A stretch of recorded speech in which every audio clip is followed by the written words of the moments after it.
सर्वप्रथम मैं आप सबको हिमाचल दिवस की हार्दिक बधाई देता हूं और सभी जिला वासियों के खुशहाल जीवन की कामना करता हूं। मेरे साथ मंच पर बैठे चंबा सदर के माननीय विधायक श्री नीरज नैयर जी, पूर्व मंत्री माननीय श्रीमती आशा कुमारी जी, जिलाधीश मुकेश जी और सभी यहाँ उपस्थित अधिकारीगण, सभी यहाँ उपस्थित अन्य श्रोतागण, सभी मार्च पास्ट में शामिल सभी uniform soldiers, NSS, NCC, anganwadi कार्यकर्ता और मीडिया के हमारे भाई और बहनों, आज के दिन 15 अप्रैल 1948 को हिमाचल प्रदेश का गठन हुआ और आज हम इस अवसर की 78वीं वर्षगांठ मना रहे हैं। यह दिन हम सभी के लिए एक ऐतिहासिक दिन है। देश की आजादी के 8 महीनों के बाद सन 1948 को आज ही के दिन हमारा खूबसूरत प्रदेश 30 छोटी बड़ी पहाड़ी रियासतों के विलय से चीफ कमिश्नर प्रोविंस के रूप में वजूद में आया। हिमाचल को एक अलग राज्य के रूप में स्थापित करने में उस समय के नेतृत्व प्रजामंडल आंदोलन के नायकों, आंदोलनकारियों और हिमाचल वासियों ने महत्वपूर्ण भूमिका निभाई। डॉक्टर वाईएस परमार, जो हिमाचल प्रदेश के निर्माता और प्रथम मुख्यमंत्री रहे, उनको मैं इस पावन अवसर पर उनके साथ अन्य सभी महान विभूतियों के प्रति सम्मान व्यक्त करता हूं, जिन्होंने हिमाचल के गठन में बहुमूल्य योगदान दिया।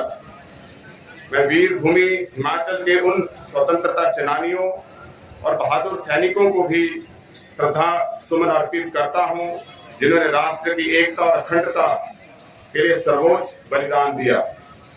साथ ही मैं प्रदेशवासियों का आभार व्यक्त करता हूं, जिनके प्रयासों से हिमाचल ने उच्च आदर्श स्थापित किए और देश और विदेश में एक खास पहचान बनाई है।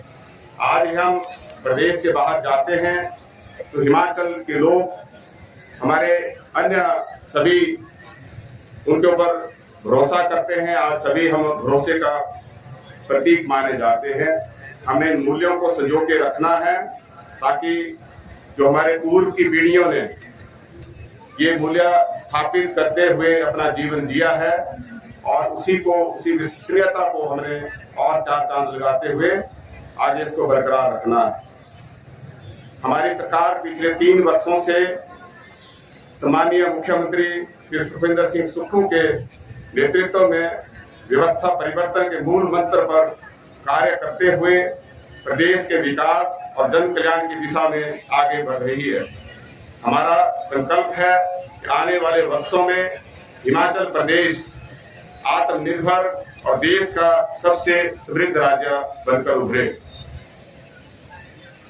प्रदेश की पूर्व सरकार की खराब आर्थिक नीतियों के कारण हमारा प्रदेश आर्थिक संकट के दौर से गुजर रहा है।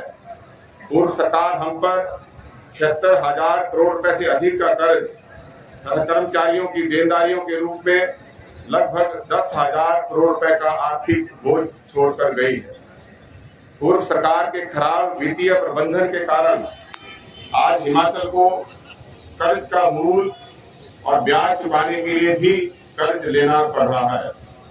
इससे उभरने के लिए हमने ठोस एवं कड़े निर्णय लिए और नए संसाधन जुटाने पर ध्यान केंद्रित किया ताकि हिमाचल को आर्थिक दृष्टि से आत्मनिर्भर बनाया जा सके। इस दृष्टि से हमने उन लूप होल्स को भी प्लग किया है जहां पे भ्रष्टाचार के दरवाजे खुलते थे। आज उसका नतीजा है कि हमने लगभग 3800 करोड़ रुपए अतिरिक्त राजस्व भारतीय जनता पार्टी के शासनकाल के पहले 3 वर्षों के तुलना में अधिक राजस्व कमाया है। पिछले 73 वर्षों से हिमाचल प्रदेश को राजस्व घाटा अनुदान RDG निरंतर मिल रहा था। अब इस अनुदान को अचानक इस वित्तीय वर्ष से भारत सरकार ने बंद कर दिया है, जिसकी वजह से हमें 8 से 10 हजार करोड़ रुपए वार्षिक नुकसान होगा। हमारी सरकार ने पहले दिन से ही संसाधन जुटाने पर ध्यान केंद्रित किया और पिछले 3 वर्षों में 39,500 करोड़ रुपए से अधिक का राजस्व अर्जित किया। प्रदेश में 2023, 24 और 25 में आई अभूतपूर्व प्राकृतिक आपदाओं से उबरने के लिए हमारी सरकार ने सीमित संसाधनों के बावजूद प्रभावित परिवारों को दी जाने वाली राशि में ऐतिहासिक वृद्धि कर विशेष राहत पैकेज दिया, जो पूरे भारतवर्ष में सभी राज्यों की तुलना में सर्वाधिक है। इस वर्ष भी चंबा में 173 परिवारों के मकान पूरी तरह से आपदा की वजह से ध्वस्त हुए, जिनको 4 लाख रुपए के हिसाब से प्रथम किस्त जो है उनको दे दी गई है और कुल उनको 8 लाख रुपए जो है वो दिए जाएंगे, जिनके घर के साथ साथ उनका मकान के साथ उनका सामान भी अगर खराब हो गया है। और 1214 ऐसे आंशिक तौर पे क्षतिग्रस्त मकान मालिकों को भी 1 लाख रुपए के हिसाब से राहत दी गई है। प्रदेश के 1,36,000 कर्मचारियों को आर्थिक सुरक्षा और सम्मान प्रदान करते हुए हमारी सरकार ने ओल्ड पेंशन स्कीम बहाल की है। चंबा जिला में अकेले जल शक्ति विभाग के अंतर्गत जल जीवन मिशन के तहत 240 योजनाओं पर 492 करोड़ रुपए खर्च किए जा रहे हैं। नाबार्ड के तहत 10 योजनाओं पर 200 करोड़ रुपए की राशि खर्च की जा रही है और सीवरेज में चंबा शहर समेत अन्य 3 योजनाओं पर 45 करोड़ 72 लाख रुपए खर्च किए जा रहे हैं। चंबा में बिजली की आपूर्ति सही तरीके से प्रदान की जा सके, इसके लिए 243 नए ट्रांसफार्मर लगाए जा चुके हैं और 165 ट्रांसफार्मर जो है उनको अपग्रेड किया है।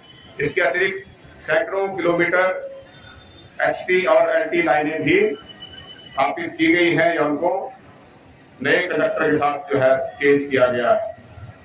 युवाओं को आत्मनिर्भर बनाने के लिए हमारी सरकार ने राजीव गांधी स्वरोजगार स्टार्टअप योजना शुरू की है। पहले चरण में ई-टैक्सी खरीद के लिए 50% सब्सिडी और उन टैक्सीज को सरकारी विभागों में कॉन्ट्रैक्ट पर लेकर उनकी आय सुनिश्चित की गई है।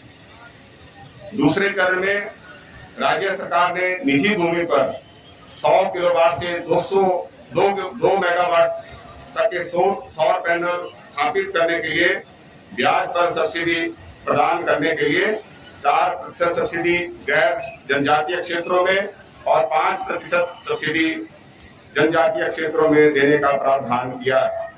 तीसरे चरण में प्राकृतिक खेती को बढ़ावा देने के लिए विभिन्न प्रावधान शामिल किए हैं। हमारी सरकार ने पांगी घाटी को प्राकृतिक खेती उपमंडल बनाया है।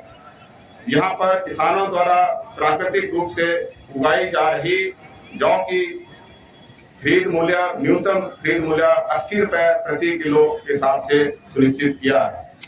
प्राकृतिक तौर पे उगाई गई गेहूं का न्यूनतम समर्थन मूल्य 80 रुपए, मक्की पर 50 रुपए और हल्दी का न्यूनतम समर्थन मूल्य 150 रुपए प्रति किलो के हिसाब से घोषित किया। राज्य में पहली बार अदरक की खरीद पर भी 30 रुपए प्रति किलो के हिसाब से समर्थन मूल्य देने का निर्णय लिया। पूरे भारतवर्ष में सर्वाधिक है। आगामी 2 वर्षों में प्रदेश में 500 मेगावाट सौर ऊर्जा परियोजनाएं स्थापित की जाएंगी। ग्रीन पंचायत कार्यक्रम के तहत हर विधानसभा के क्षेत्र के कम से कम एक पंचायत में 500 किलोवाट की सौर ऊर्जा परियोजनाएं स्थापित की जा रही है।